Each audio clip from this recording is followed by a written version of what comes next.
Hello friends, welcome to India special. இப்போது இனிய பொழுதாக இணைந்திருப்பது உங்கள் தொழில் தேன்மொழி. நான் இன்னைக்கு ஒரு சிம்பிளான பிரேக்ஃபாஸ்ட் ரெசிபி தான் போட்டிருக்கேன். இதை நீங்க பிரேக்ஃபாஸ்டா மட்டும் இல்லாங்க ஸ்நாக்ஸோட சாப்பிடலாம். அது மட்டும் இல்லாம நம்ம டிராவல் பண்ணி எங்கன்னா போகும்போது இது மாதிரி கொண்டு போனீங்கன்னா இதை நீங்க பிரேக்ஃபாஸ்டும் சாப்பிட்டுக்கலாம், ஸ்நாக்ஸும் சாப்பிட்டுக்கலாம். ரொம்ப ஹெல்த்தியான ரெசிபி. அரிசி உளுந்து எதுவுமே இல்லாத ஒரு பிரேக்ஃபாஸ்ட் ஸ்நாக்ஸ் ரெசிபின்னு பார்க்கலாங்களா? வாங்க வீடியோக்குள்ள போலாம். நான் இன்னைக்கு போட்டிருக்கிறது ராகி வச்சுதான் போட்டிருக்கேன். அதுக்கு நான் முதல்ல ஒரு போல் எடுத்திருக்கேன். இந்த போல்ல 1 கப் ராகி மாவு எடுத்திருக்கேன். இது கடையில வாங்கின மாவு தான். நீங்க வீட்டுல அரைச்ச மாவு தான் எடுத்துக்கலாம். இப்போ இது கூடவே 1/2 கப் அளவு நான் ரவை போட்டிருக்கேன். இது நம்ம உப்புமா யூஸ் பண்ண ரவை தான், வறுக்காத ரவை. நீங்க வறுத்த ரவை தான் யூஸ் பண்ணிக்கலாம். கூடவே உப்பு கொஞ்சம் போட்டிருக்கேன். 1/2 கப் ரவைக்கு 3/4 கப் தயிர் ஊத்திருக்கேன். தயிர் புளிச்சு புளிக்காம எல்லாம் பாத்துக்கங்க. ரொம்ப புளிச்சிருந்தா நல்லா இருக்காது.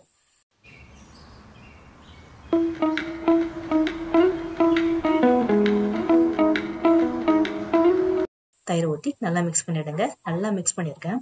தண்ணி கொஞ்சம் கொஞ்சமா ஊத்தி மிக்ஸ் பண்ணுங்க. தண்ணி நிறைய ஊற்ற வேண்டாம். நல்லா மிக்ஸ் பண்ண பிறகு ரவை உங்களுக்கு நல்லா ஊறி வரணும். அதனால தண்ணி உங்களுக்கு ஊத்த ஊத்த கட்டிப்பட்டு தான் போயிடும். அதனால ஓரளவு தண்ணி ஊத்தி நல்லா மிக்ஸ் பண்ணி ஒரு 15 மினிட்ஸ் நல்லா ஊறட்டன்னு விட்டுடுங்க. இதை மூடி வச்சுட்டேன்.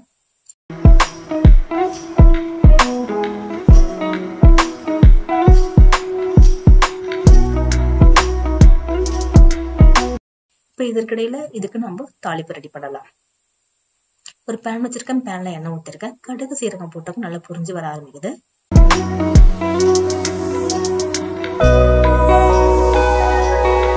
கடலைப்பருப்பு உளுத்தம்பருப்பு போட்டப்ப அது நல்லா பொரிய ஆரம்பிக்குது.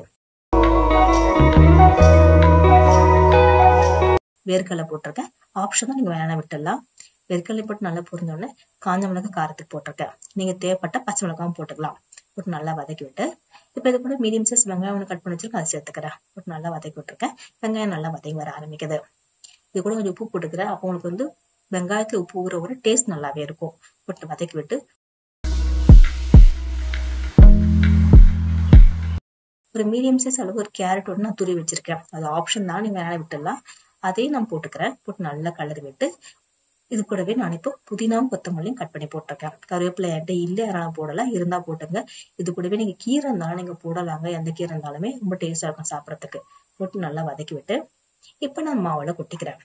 மாவுல கொட்டி நல்லா கிளறி விட்டுருங்க. நல்லா கிளறி உப்பு பதம் பாத்துக்கங்க. தண்ணி ஓரளவு தேவைப்பட்ட ஊத்திக்கலாம். ரொம்ப திக்கா ரொம்ப தண்ணி எல்லாம் பாத்துக்கங்க. நல்லா கிளறி விட்டுட்டேன். இப்ப இதை நான் பேன்ல ஊத்த போறதுல பணியாரக்கல்ல தான் ஊத்த போறேன்.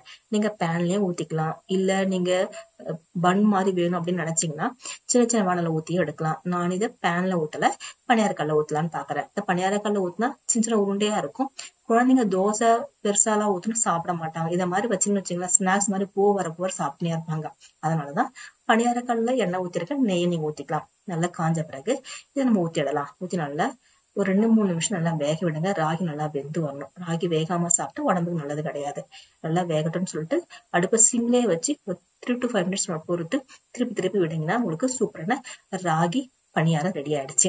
இதை நீங்க இன்ஸ்டன்டா செஞ்சலாங்க. இட்லி தோசை மாவு இல்லாம ட்ரை பண்ணி பாருங்க. டெய்லியுமே அரிசி உளுந்து கூட செய்யாம ஒரு மாதிரி நம்ம ட்ரை பண்ணி பாருங்க. ரொம்ப டேஸ்டா இருக்கும். ரொம்ப சிம்பிளா இருக்கும். இதை நீங்க ஸ்நாக்ஸாவும் சாப்பிடலாம், பிரேக்ஃபாஸ்டாவும் சாப்பிடலாம். குழந்தைங்க ஸ்நாக்ஸ் பஸ் வச்சு கொடுத்தீங்கன்னா போவார சாப்பிட்டே இருப்பாங்க. இதுக்கு சைடிஷா நான் வெங்காய சட்னி அரைச்சு வச்சிருக்கேன். நீங்க தேங்காய் சட்னி அரைச்சு வச்சுக்கலாம். இதுல காரம் போட்டுக்கிறதா நீங்க அப்படி சொல்லணும், டேஸ்டா தான் இருக்குங்க. ட்ரை பண்ணி பாருங்க. ரொம்ப சிம்பிளான ஈஸியான ரெசிபி, ஹெல்த்தியான ரெசிபி. கண்டிப்பா ட்ரை பண்ணி பாருங்க. இந்த வீடியோ பிடிச்சா லைக் பண்ணுங்க, ஷேர் பண்ணுங்க, சப்ஸ்கிரைப் பண்ணுங்க. மறக்காம பக்கத்துல இருக்க பெல் ஐகானை பிரஸ் பண்ணுங்க. உங்க ஃபேமிலிக்கும் ஃப்ரெண்டுக்கும் ஷேர் பண்ணுங்க. தேங்க்யூ.